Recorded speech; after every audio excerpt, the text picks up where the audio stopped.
The reason I stopped gambling, I was gambling for too much money. Here's Charles Barkley. Charles, are you? Charles, good to see you. Charles Barkley. What was happening was, every time I went to Vegas, my goal was to win $1 million. So I'd get up, let's say $300,000, $400,000, $500,000, then lose it all, and the million. And tell me about this big flap about you and is it with the Knicks with the bet you guys have? You know, it was blown out of proportion. We were just kidding around. He wanted to bet some money on a couple free throws I was taking. This is during a game? During the game, a hypothetical situation. You'll be up $500,000, $600,000, $700,000, $800,000, and you won't quit. You're trying to get to this mythical $1 million thing every time. We had a hypothetical bet on the playoffs last year, which I didn't pay him. Mm-hmm. So he was just kidding around during the game. So let's bet the money you owe me. And I made the free throws, and we were very lucky to win the game. You know, I went to Vegas a bunch of times and won $1 million in a weekend. I did, probably 10 times. But I've also went to Vegas and lost $1 million probably 3 times that much. Charles Barkley, NBA Hall of Famer, number 22 of the NBA Top 75, and current host of TNT's Inside the NBA. He's best known for being one of the best big men of all time, despite being undersized. Standing at 6 feet 5 inches, he's the size of a guard in a league dominated by massive big men. But what you might not know is that while he was in the NBA, he found himself having money problems. Despite almost 80% of professional athletes going broke in retirement, you'd think that after 16 seasons in the league, he'd easily beat those odds. But like many other NBA players of that time, Barkley loved to gamble. And because of his rampant gambling problem, he risked his financial future and even his career in the NBA. Barkley's gambling has made headlines multiple times. Most recently, in 2008, he was sued by The Wynn, a casino in Las Vegas, Nevada, for failure to repay his gambling debts.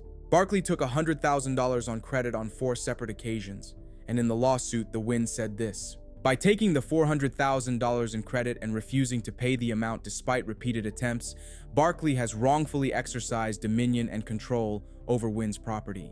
It wasn't until a prosecutor reached out to inform Barkley that he could face criminal charges that he eventually paid the casino back.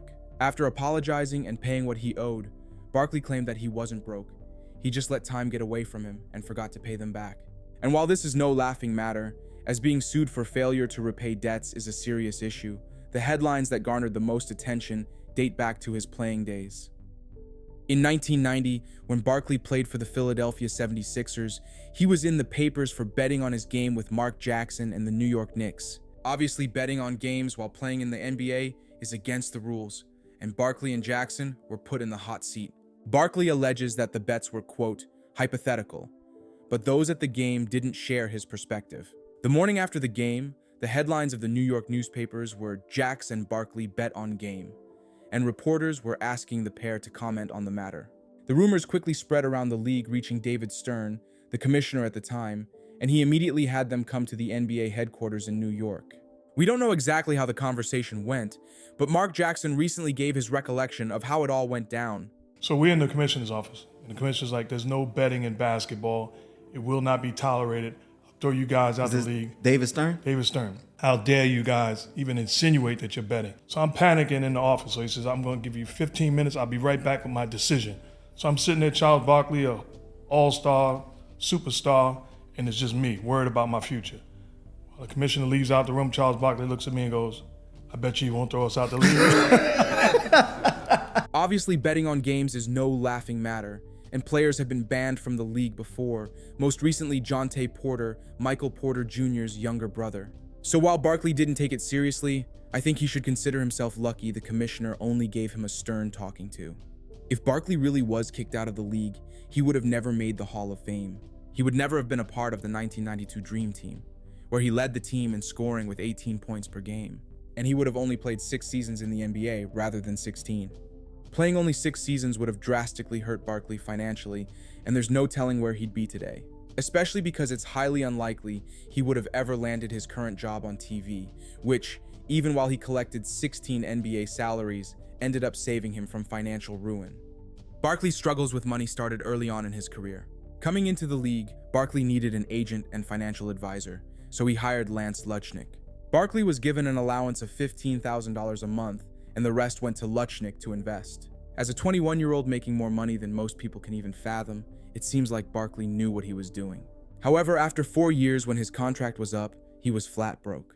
With a combination of bad business deals, not paying taxes, and straight up stealing Barkley's money, Luchnick had completely screwed him. At age 25, with 4 seasons under his belt, the two-time All-Star had nothing to show for it. But Barkley was still young and had a long career ahead of him, so after finding a new agent and signing a much larger contract, his money problems were seemingly over. However, he, like many professional athletes, chose to spend his money by buying cars and houses, and by taking care of his family and friends. And while taking care of your people is a noble thing to do, it can ruin relationships as people will see you only for your bank account. Because if you give somebody $500,000, the first time you tell them no, they hate you. You bought a $500,000 enemy is what you did. Yes. Barkley's perspective on money didn't change until he had a conversation with Grant Hill's mother, Janet Hill, who Barkley remarks is one of the greatest women he's ever met. They were having a normal conversation when Janet casually said that she and her husband Calvin had to go to work tomorrow. Barkley was surprised because Grant Hill had just signed a $100 million contract, and when he asked why they still work, she said this. She says, Charles, sit your ass down. She says, let me tell you this. Do not take care of your family and all your friends. Do not do that. You're going to end up broke, but you know, she said it's worse, and she said, it's going to ruin every relationship you've ever had. Barkley was getting financial advice from Janet Hill, Dr. Phil, and even his teammate Moses Malone.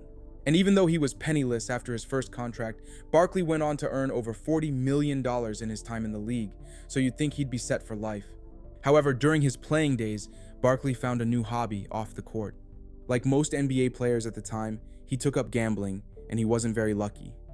Barkley says he won $1 million around 10 times, while losing $1 million probably closer to 30. According to his friends, he's not an addict, he's an idiot. And we said, man, I miss gambling. Gambling's not your problem. Your problem is you're an idiot. No matter how much money he's won, he won't quit until he's up $1 million.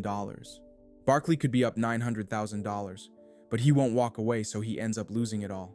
Playing a minimum of $25,000 a hand, it's not surprising how quickly everything can go wrong. His choice games being blackjack and poker, he even lost $2.5 million in a 6-hour period. Whether or not he's technically an addict, it's for sure developed into a problem. It's impossible to know the exact amount of money Barkley's lost gambling, but some estimate it at $20 million, and others think it's closer to 25 or even higher. After taxes, agent fees, all the houses and cars he bought, plus all the money his first agent screwed him out of, his $40 million earnings are probably closer to 20, if not less.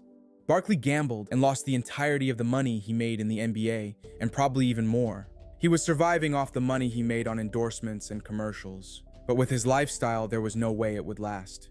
Despite his long 16-year Hall of Fame career, it looked like Barkley was going to end up in the 80% of athletes who end up broke.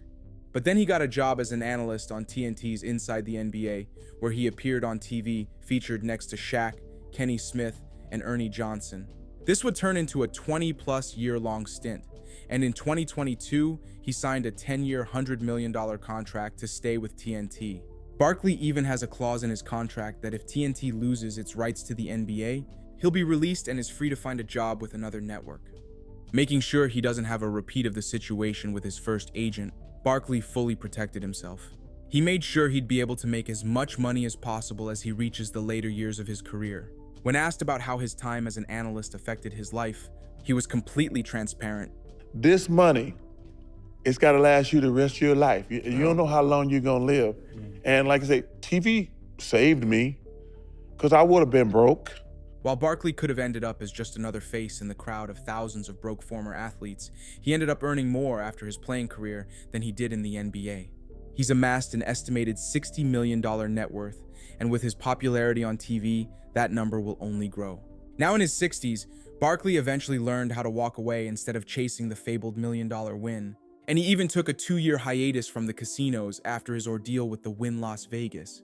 The NBA Hall of Famer had a legendary career in the league, and after turning around his gambling problem, he finally has the generational wealth to show for it.